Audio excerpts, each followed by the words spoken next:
For Crema Media's Polity, I'm Sane Dlamini. Researcher and analyst Professor Raymond Suttner joins me to discuss his column titled Leadership in Question Part 9, Luthuli, Masculinity and Gender. Professor, you begin this article by referring to the relationship between the scourge of violence and the pattern of masculinities in our country.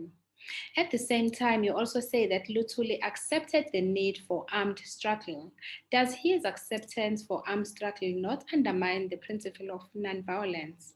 Well, I think any person who believes in nonviolence regards violence as unacceptable, because when you kill someone, they become like a thing. You're just shooting.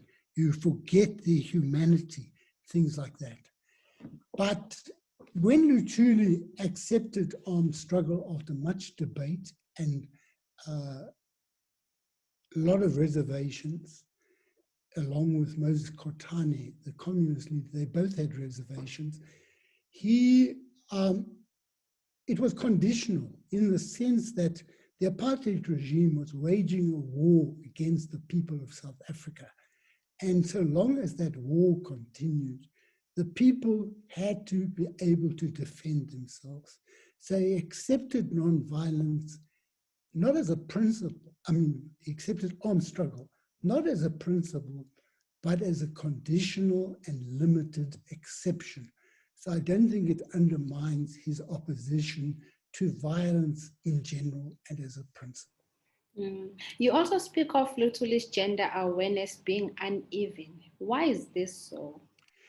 Well, his relationship with his wife was one of equality, and in fact, normally the man is the breadwinner, but when he came back to be chief, Ma Bengu used to be the breadwinner and was known as the first farmer in Gradville to get to the fields. She was up before everyone else.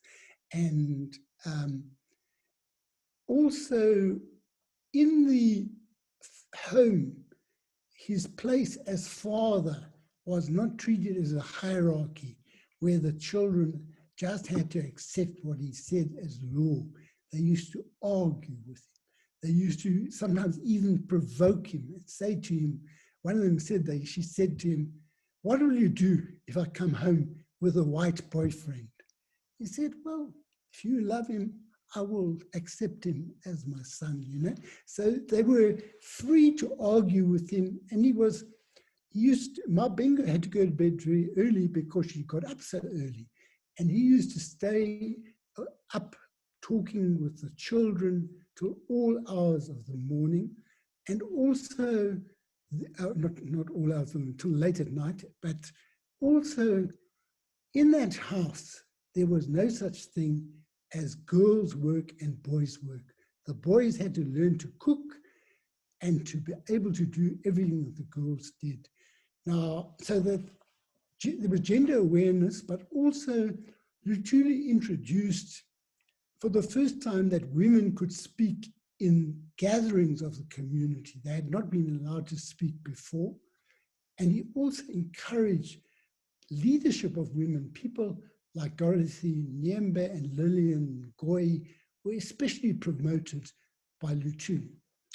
But I say there's an ambiguity, because there's a statement that I quote in the article where he praises the women for their opposition to the beer halls and a few other things.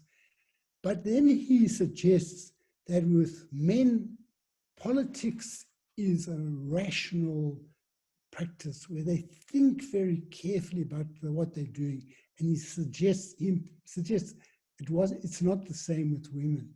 So that there's something a little bit patronizing in his language. And we must remember that this is now in the 50s, in the early 60s. And Luthuli didn't have the benefit of feminism or feminist theology and a lot of these things. And he had the influence of the church, and the church is very ambiguous on gender matters. So that's ambiguity of the Bible is an ambiguity that you find in Luthuli. Although I think for his time, he was very, very advanced. And lastly, why do you place so much weight on Albertina Luthulis' interview regarding the feedback that Luthulis' wife Uma Bengu gave for his speeches? Well, what she says that whenever he had to make a speech, he would read it to Mabengu. Mabengu would give feedback and he would listen very carefully. And it also gave him confidence. Now, for a young daughter to believe that her father lacked confidence and that he needed his wife to instill that confidence in him means that the daughters could see that he was a strong man, he was a leader, but he also had vulnerabilities. And I think it's important for all men to be able to understand that they can be strong, but they can also be vulnerable. And the fact that the daughters saw this is part of the imagery of Luthuli that I think has relevance to us today, where all men are supposed to be rough and tough, and men don't cry and all this sort of thing. Now, Luthuli, he had these vulnerabilities, and his daughter wrote about it publicly. I think it's very important.